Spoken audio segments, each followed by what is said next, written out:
रसायन शास्त्र विभाग, राजकीय महाविद्यालय दौसा से मैं doctor KB. Bansal BSc part 1 के इस वीडियो लेक्चर में आपसे हम बात कर रहे थे रासायनिक बलगति की। उसमें हमने द्वितीय कोटि अभिक्रिया की बात की थी और लास्ट में हमने अर्धायु और K2 का मात्रक ज्ञात किया था। अब हम बात करते हैं द्वितीय कोटि अभिक्रियाओं के उदाहरण। द्वितीय कोटि अभिक्रियाओं के बहुत सारे उदाहरण हम पहले पढ़ चुके हैं। कुछ उदाहरण हम आपको और बताते हैं और उनका अध्ययन कैसे किया जाता है। देखिए, कुछ अभिक्रियाएं हैं गैसीय अभिक्रियाएं, कुछ अभिलयन में। पहले हम बात करें गैसीय अभिक्रियाएं, तो 2O3 = 3O2, तो ओजोन किस में कन्वर्ट हो रही है? ऑक्सीजन में। इसी प्रकार 2N2O = 2N2 + O2।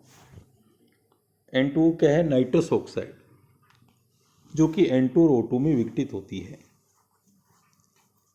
इसे लाफिंग गैस भी कहते हैं, हास्य गैस। क्या कहते हैं? Laughing gas.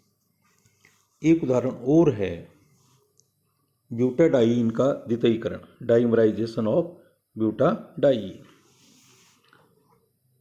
कुछ विलयनों में अभिक्रियाओं की बात करें तो एक महत्वपूर्ण अभिक्रिया है एस्टर का क्षारीय जल अपघटन, मीन्स एस्टर का क्षारीय माध्यम में जल अपघटन।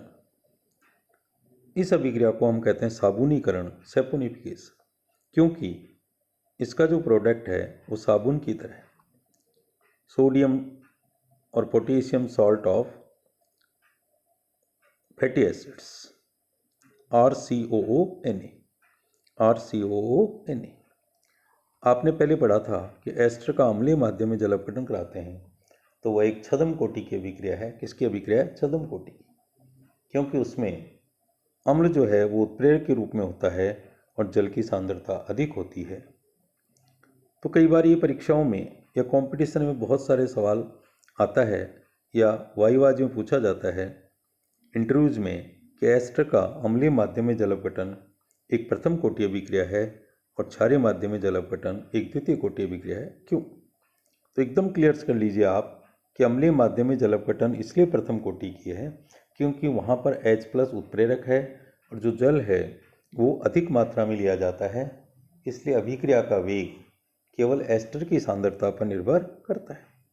लेकिन इस क्षारीय माध्यम में अभिक्रिया का वेग एस्टर और क्षार दोनों की सांद्रता पर निर्भर करता है। एस्टर और क्षार दोनों की सांद्रता पर निर्भर करता है। तो देखिए, एस्टर है CH3COO-C2H5, ethyl acetate plus NaOH जलीय पानी में घोल लिया तो हमारे पास प्रोडक्ट बना CH3COONA, sodium acetate plus ethyl alcohol.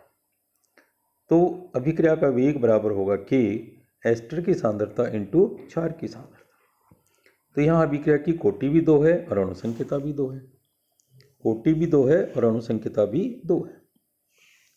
अब देखिए, इस अभिक्रिया का अध्ययन कैसे करें? तो इस अभिक्रिया का अध्ययन बचे हुए NaOH की सांद्रता मानक अम्ल के विलयन के साथ अनुमापन करके ज्ञात की जाती है। बात समझने की कोशिश करें। इस अभिक्रिया का अध्ययन बचे हुए NaOH, कौन सा जो अभिक्रिया में बचेगा, की सांद्रता मानक अम्ल के विलयन के साथ अनुमापन करके ज्ञात की जाती है। क्लियर? तो इसमें हिमशीत जल का प्रयोग किया जाता है। इसका प्रयोग किया जाता है हिमशीत जल का। क्यों? अभिक्रिया को रोकने के लिए।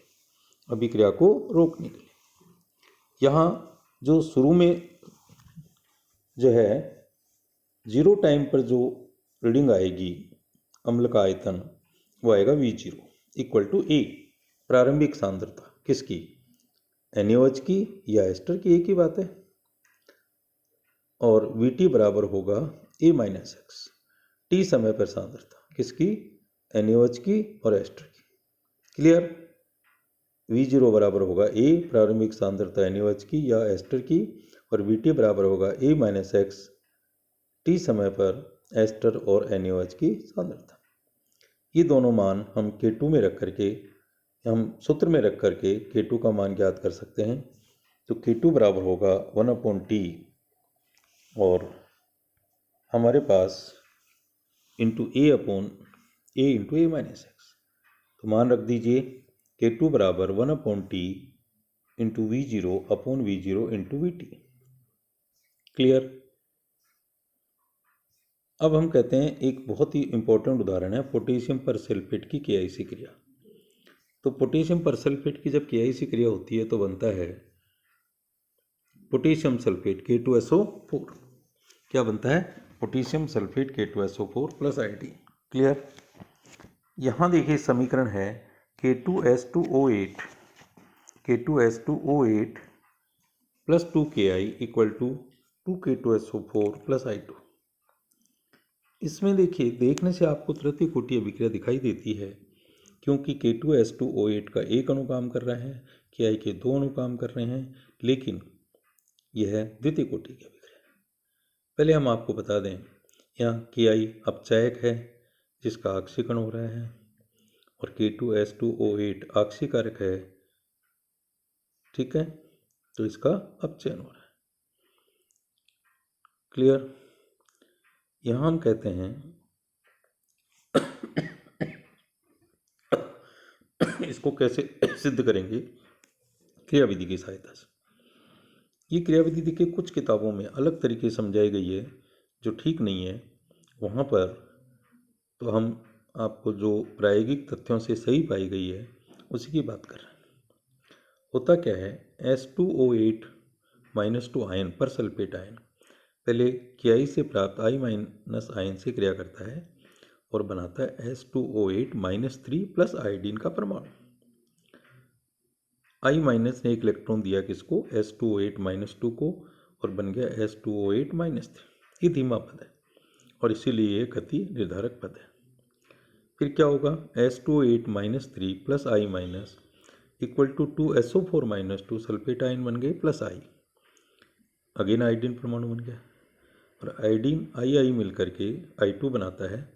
तो ये द्वितीय पद और तृतीय पद तेज हैं और प्रथम पद धीमा था जो कि गति निर्धारक पद है, इसलिए अभिक्रिया का वेग उसी पद से निकाला जाएगा। तो वेग बराबर होगा K2 S2O8 -2 की कंसंट्रेशन इंटू I- की कंसंट्रेशन पर सल्फेट आयन की सांद्रता इंटू आयोडाइड आयन की सांद्रता। इसलिए अभिक्रिया की कोटि कितनी है? 2। यहाँ पर S2O8 -3 आयन की पुष्टि प्रायोगिक प्रमाणों से हो चुकी है, इसलिए इसकी ये क्रियाविधि ही सही है। जो अन्य क्रियाविधि कुछ किताबों में दी गई है वो उचित नहीं है। Thank you.